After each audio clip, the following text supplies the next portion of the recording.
What's going on, people? This Lo. This is Key and Lo&Kee. Quick video. So, I was talking to y'all earlier about keeping it simple and how I seen the most progress on my fitness journey by keeping it simple at first. Because you talk to people who in shape, and you got people from all walks of life who do the basic thing and they got in shape. Like, you got people who say, I got in shape doing yoga. I got in shape. It's people who only jump rope and got in shape. Yeah. You got people who only did this and only did that. So I begin to think, like, so what about all of the other complex shit they be trying to sell you on YouTube, and this ain't the right way to do this. You got to do this whole circuit training craziness. It wasn't until I started doing the ab wheel consistently every day that I seen the most results in my core. Over all of the different kind of variations of ab workouts that I ever did, it was when I mastered one workout and stuck to it. What you think? Yeah, the simpler the better, because it's repetition doing the same thing. Yeah, me too. Doing the same sets, the same exercise. I seen results like that too. Do you think it come to a point where you got to change something up, even with that? No, not until you get to where you're going, then you can modify it. So I agree. Yeah, you'll get to a point to where it's like you'll feel it. You know, like on the pull-up. You know when you could change up the pull-up, like pretty much you know when you bullshitting with something. Not just the gym, right? And this is with everything. You know when you bullshitting just like, you know you ain't go all the way down on that pull-up. No, you focus on the number and not the quality of the rep. Because you know when you go all the way down, that shit hurt to come back up.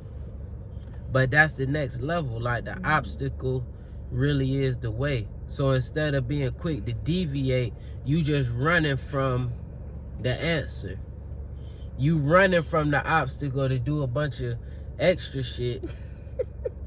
You know what I'm saying? To make up for the fact you ain't want to go all the way down. That's what it was. So we still got work to do.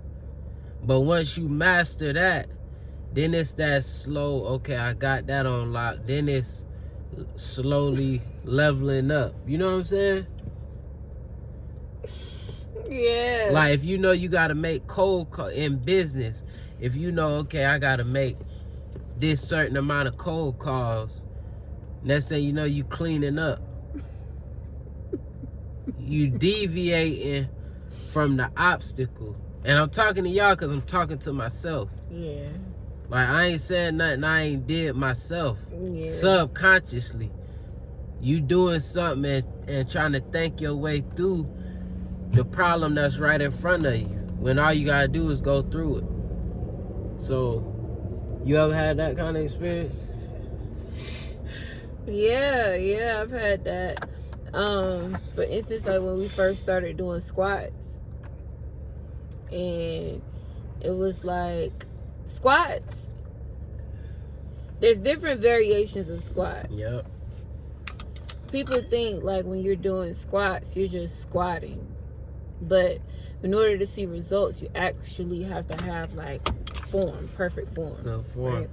So understanding that maybe you should do squats without weight at first, just to get your form correct.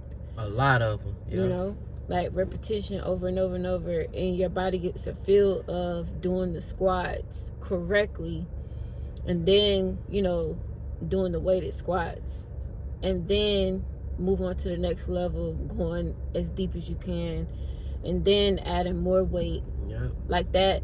So yeah, I've been there. I've done it.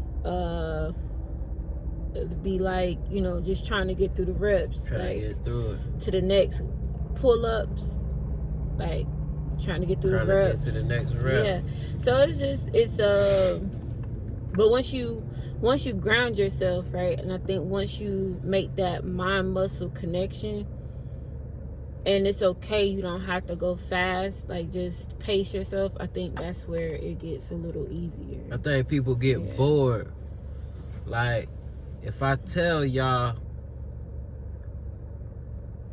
body squats, you're not ready for the weight, and then you do body squats, you get tired of that, but then you not going down far enough on the body squat to be able to do the weighted squat properly. Because if you bullshitting on the body squat, you definitely gonna be bullshitting when that weight on your back, and then that's how people get injured. That's how I got injured.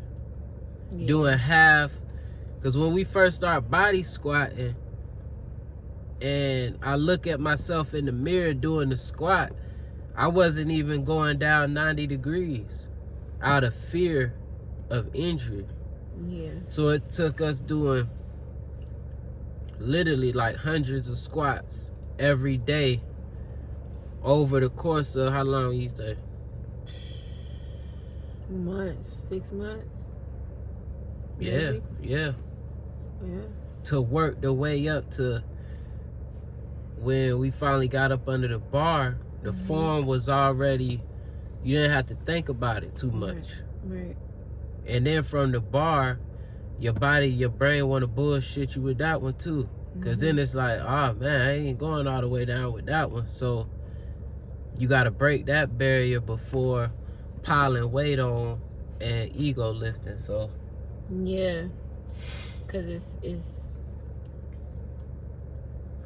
it can be what you want it to be. So if you wanted to hurry up and get through it, then you gonna hurry up and get through it. But if you want to like correct your squats, correct whatever you're doing, correct it and put your mind on it and stay focused, and you'll get better. I really believe if you want to get in shape, you apprehensive about going into the gym. From experience, I know you go into the gym, you choose one piece of workout equipment. Hopefully it got some kind of compound movement to it, like maybe that seated machine row, or even the treadmill or the assault bike. Or ropes. Or the ropes. Yeah, or the hand ropes. You do that set, you go in the gym and you don't do nothing else but that workout. 30 to 45 minutes a day. Break it up in sets. You master that workout. Go as deep as possible into that one workout, and the things you'll learn from that workout will teach you everything you need to know about every other workout you're gonna take on. Sure. So keep it simple and go deeper. You got something else? That's it. We out. Peace.